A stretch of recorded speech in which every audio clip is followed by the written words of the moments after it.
लीलाबाई ने जिस लड़की को उसके पास भेजा था उसकी खूबसूरती देखकर ग्राहक गोविंद राम दंग रह गया था और बोला, तुम चांद से भी ज़्यादा खूबसूरत हो।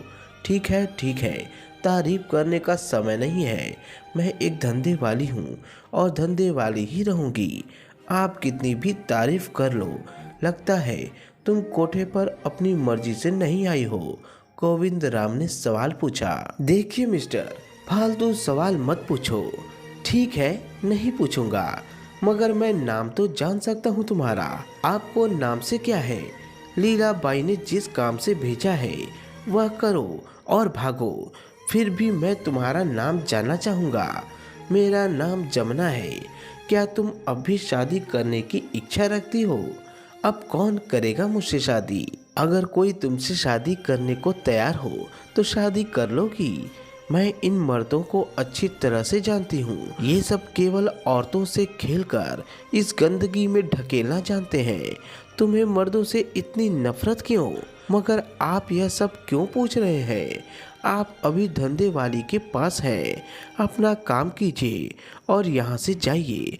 मैंने अभी तुमसे कहा था कि अगर कोई शादी करने को तैयार हो जाए, क्या तुम तैयार हो जाओगी? ऐसा कौन बदनसीब होगा जो मुझसे शादी करने को तैयार होगा? क्या तुम मुझसे शादी करने के लिए तैयार हो? कहकर गोविंद राम ने अपना फैसला सुना दिया। यह सुनकर जमुना हैरान रह गई और बोली, आप करेंगे? हाँ, तुम्हें यकीन नहीं है? मैं कैसे यकीन कर सकती हूँ? दरअसल मुझे मर्द जात पर ही भरोसा नहीं रहा।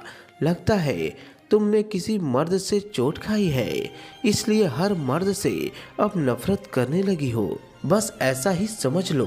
अपनी कहानी बताओ। वह कौन था जिसने आपके साथ धोखा किया? क्या करेंगे जानकर? सुनकर क्या आप मेरे घाव भर देंगे? जमुना ने जब यह सवाल उछाला तब गोविंद राम सोच में पड़ गया।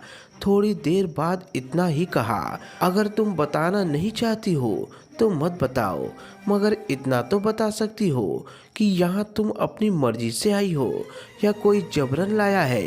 प्यार में धोखा खाया है मैंने, कहकर जमुना ने अपने नजरें नीचे झुका ली। मतलब जमुना के भीतर गहरी चोट लगी हुई थी। साफ है कि जिस लड़के में तुमने प्यार का विश्वास जताया वही तुम्हें यहाँ छोड़ गया। छोड़ नहीं गया, लीलाबाई को बेच गया। बड़ी तल्खी से जमुना बोली, प्यार करने के पहले तुमने उसे परखा क्यों नहीं? एक लड़की क्या क्या करती। मैं अपनी सौतेली माँ के ताने उलाहनों से तंग आ चुकी थी। ऐसे में मोहल्ले का ही कालू राम ने मुझ पर प्यार जताया। वो कभी मोबाइल फ़ोन तो कभी दूसरी चीज़ें लाकर देता रहा। मेरे ऊपर खर्च करने लगा तो मैं भी उसके प्रेम जाल में उलझती गई। जब सौतेली माँ को हमारे प्यार का पता लगा तब वे चिल्लाकर मारते हुए बोली, नास पीटी, चोरी छिपे क्या गुल खिला रही है? तेरी जवानी में इतनी आग लगी है तो उस कालू राम के साथ भाग क्यों नहीं जाती? खानदान का नाम रोशन करेगी। खबरदार, जो अब उसके साथ गई तो टांगे तोड़ दूंगी तेरी। तेरी माँ ऐसी बिगड़ी औलाद पैदा कर कर गई। अगर तुझसे जवानी नहीं संभल रही है तो किसी कोठे पर बैठ जा, वहाँ पैसे भी मिलेंगे और तेरी जवानी की आग भी बुझ जाएगी। इस तरह आए दिन सौतेली माँ सताने लगी, पर मैं कालू राम से बातें करती रही। वह कहता रहा, घबराओ मत जमुना, मैं तुमसे जल्दी शादी कर लूँगा। मैंने उससे पूछा, मगर कब करोगे? सौतेली माँ को हमारे प्यार का पता चल गया है, उन्होंने मुझे खूब पीटा है। यह सुनकर वह बोला, ऐसी बात है तब तो एक ही काम रह गया है। मैंने हैरान होकर पूछा, क्या काम रह गया है? उसने धीरे से कहा, तुम्हें हिम्मत दिखानी होगी। क्या तुम घर से भाग सकती हो? यह सुनकर मैंने कहा, मैं तुम्हारे प्यार की खातिर सब कुछ कर सकती हूँ। मेरी यह बात सुनकर कालू राम बहुत खुश हुआ और बोला, चलो आज रात को भाग चलते हैं। जबलपुर में मेरी लीला मौसी है, वहाँ हम दोनों मंदिर में शादी कर लेंगे। तुम घर से भागने के लिए तैयार हो ना? मैंने बिना कुछ सोचे समझे कह दिया, हाँ मैं तैयार हूँ। कालू राम जबलपुर में मुझे लीला मौसी के यहाँ ले गया। फिर वो यह कहकर वहाँ से चला गया कि मंदिर में पंडित जी से शादी की बात करके आता हूँ, पर वह मुझे छोड़कर जो गया फिर आज तक नहीं आया। बाद में पता चला कि वह औरत उसकी लीला मौसी नहीं थी, बल्कि उसे वह मुझे बेच गया था। सचमुच तुमने प्यार में धोखा खाया है, अफसोस जाहिर करते हुए गोविंद राम बोला। फिर कभी तुम्हारी सौतेली माँ ने तुम्हें ढूंढने की कोशिश नहीं की होगी, मगर मुझे नहीं मालूम। उसके लिए तो अच्छा ही था कि एक बला टली।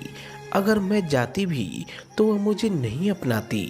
अब तुमने क्या सोचा है? गोविंद राम ने घुरेदा। सोचना क्या है, अब लीलाबाई के कोठे को ही अपना मान लिया है। जमुना ने साफ कह दिया, मतलब तुम मुझसे शादी नहीं करना चाहती हो? हम एक दूसरे को नहीं जानते, फिर मैं औरत जाट ठहरी। आप जैसे पराये मर्द पर कैसे यकीन कर लूं? कहीं दूसरे कालू राम निकल जाओ। तुम्हारे भीतर मर्दों के लिए नफरत बैठ गई है, मगर मैं वैसा नहीं हूँ जैसा तुम समझ रही हो। एक ही मुलाकात से मैं कैसे मान लूँ? ठीक है, मैं कल फिर आऊँगा, तब तक अच्छी तरह सोच लेना, कहकर गोविंद राम उठकर चला गया। जमुना को यह पहला ऐसा मर्द मिला था जो उसके शरीर से खेलकर नहीं गया था। 3-4 दिन तक गोविंद राम लगातार आता रहा, मगर कभी जमुना के शरीर से नहीं खेला। तब जमुना बोली, आप रोज आते हैं पर मेरे शरीर से खेलते नहीं, क्यों? जब तुमसे मेरी शादी हो जाएगी तब रोज तुम्हारे शरीर से खेलूंगा। मुंगेरी लाल के हसीन सपने मत देखो। जब तक लीलाबाई के लिए मैं खरा सिक्का हूँ, वह मुझे नहीं छोड़ेगी। यह बात है तो मैं लीलाबाई से बात करता हूँ, करके देख लो। वह कभी राजी नहीं होगी। मैं लीलाबाई को राजी कर लूँगा, मगर मैं नहीं जाऊँगी। देखो जमुना, तुम्हारी जिंदगी का सवाल है, क्या जिंदगी भर इसी दलदल में रहोगी? अभी तुम्हारी जवानी बरकरार है, इसलिए हर कोई मर्द तुमसे खेलकर चला जाएगा, तुम्हें तुम्हारे शरीर की कीमत भी दी जाएगा, मगर जब उम्र ढल जाएगी तब तुम्हारे पास कोई नहीं आएगा। तुम चाहती हो कि इतना पैसा कमा लूं, फिर बैठे बैठे वह पैसा भी खत्म हो जाएगा। समझाते हुए गोविंद राम बोला, इसलिए कहता हूँ कि अपना फैसला बदल लो। तू रोज आकर जमुना को क्यों परेशान करता है? खुला दरवाजा देखकर लीलाबाई कमरे में घुसते हुए बोली। गोविंद राम बोला, लीलाबाई, मैं जमुना से शादी करना चाहता हूँ। शादी? अरे शादी की तो तू सोच भी मत। अभी जमुना मेरे लिए सोने का अंडा देने वाली मुर्गी है, मैं इसे कैसे छोड़ दूँ? लीलाबाई बोली, यही सोचो कि अगर मुर्गी एक दिन सोने का अंडा देना बंद कर देगी तब क्या करोगी इसका? मगर मुझे एक बात बताओ कि तुम जमुना से शादी करने के लिए ही क्यों पीछे पड़े हो? इस कोठे में दूसरी लड़कियां भी तो हैं। लीलाबाई ने पूछा। दूसरी लड़कियों की बात मैं नहीं करता लीलाबाई, जमुना मुझे पसंद है, मैं इससे ही शादी करना चाहता हूँ।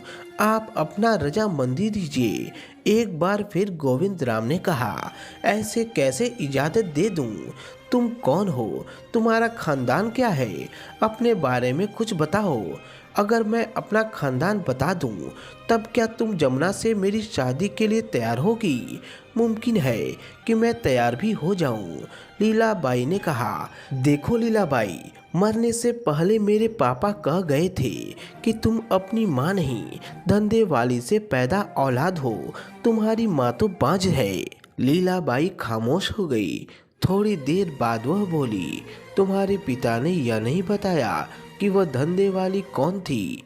बताना तो चाहते थे, मगर तब तक उनकी मौत हो गई। गोविंद राम ने कहा। लीलाबाई ने पूछा, अच्छा तुम अपने पिता का नाम तो बता सकते हो? गोपाल राम। तब लीलाबाई कुछ नहीं बोली, वह अपने अतीत में पहुंच गई। बात उन दिनों की थी जब लीलाबाई जवान थी। एक दिन एक अधेड़ कोठे पर आया था और बोला, देखो लीलाबाई, मैं तुम्हारे पास इसलिए आया हूँ कि मुझे तुम्हारे पेट से बच्चा चाहिए। मैं एक धंधे वाली हूँ, मैं बच्चा नहीं चाहती हूँ। लीलाबाई ने इनकार करते हुए कहा कि अगर बच्चा ही चाहिए तो किसी और से शादी क्यों नहीं कर लेते। मेरी शादी के 10 साल गुजर गए हैं, मगर पत्नी माँ नहीं बन पाई है, तब दूसरी शादी क्यों नहीं कर लेते हो? कर सकता हूँ, मगर मैं अपनी पत्नी से बहुत प्यार करता हूँ, उसकी खातिर दूसरी शादी नहीं कर सकता। गोपाल राम ने कहा, मैं इसी उम्मीद से तुम्हारे पास आया हूँ। तब लीलाबाई सोच में पड़ गई कि क्या जवाब दें। बच्चा देना मतलब 9 महीने तक धंधा चौपट होना। उसे चुप देखकर गोपाल राम ने पूछा, क्या सोच रही हो लीलाबाई? देखो, मैं तो आपका नाम भी नहीं जानती हूँ, मुझे गोपाल राम कहते हैं। इस शहर से 30 किलोमीटर दूर रहता हूँ। कपड़े की दुकान के साथ साथ पेट्रोल पंप भी है। मेरे पास खूब पैसा है और अब मुझे अपना वारिस चाहिए। देखो, मेरे पेट में अगर आपका बच्चा आ गया तो 9 महीने तक मेरा धंधा चौपट हो जाएगा। मैं अपना धंधा चौपट नहीं कर सकूंगी। आप कोई अनाथ बच्चा गोद ले लीजिए। अगर मुझे बच्चा गोद ही लेना होता तब मैं तुम्हारे पास क्यों आता? कहकर गोपाल राम ने आगे कहा, जब तुम्हारे पेट में बच्चा ठहर जाएगा तब साल भर तक सारा खर्चा मैं उठाऊंगा। जब लीलाबाई ने यकीन कर लिया तब गोपाल राम अपनी गाड़ी लेकर रोज उसके कोठे पर आने लगा। महीने भर के भीतर उसके बच्चा ठहर गया। वह साल भर तक रखैल बनकर रही। उसकी सारी सुख सुविधाओं का ध्यान रखा जाने लगा।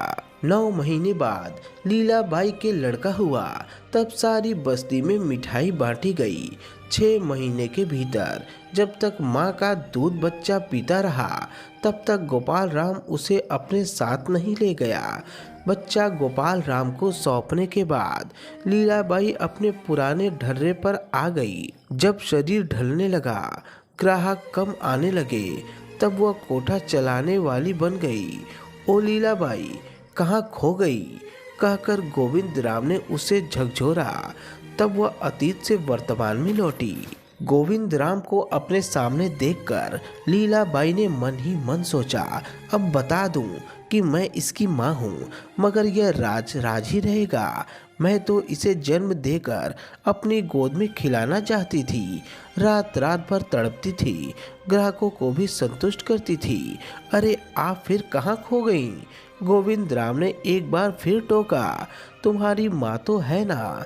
हाँ, माँ है, मगर आपको यकीन दिलाता हूँ कि जमुना को मैं खुश रखूँगा, किसी तरह की तकलीफ नहीं होने दूंगा। हाँ बेटे, जमुना को ले जा, इससे शादी कर ले।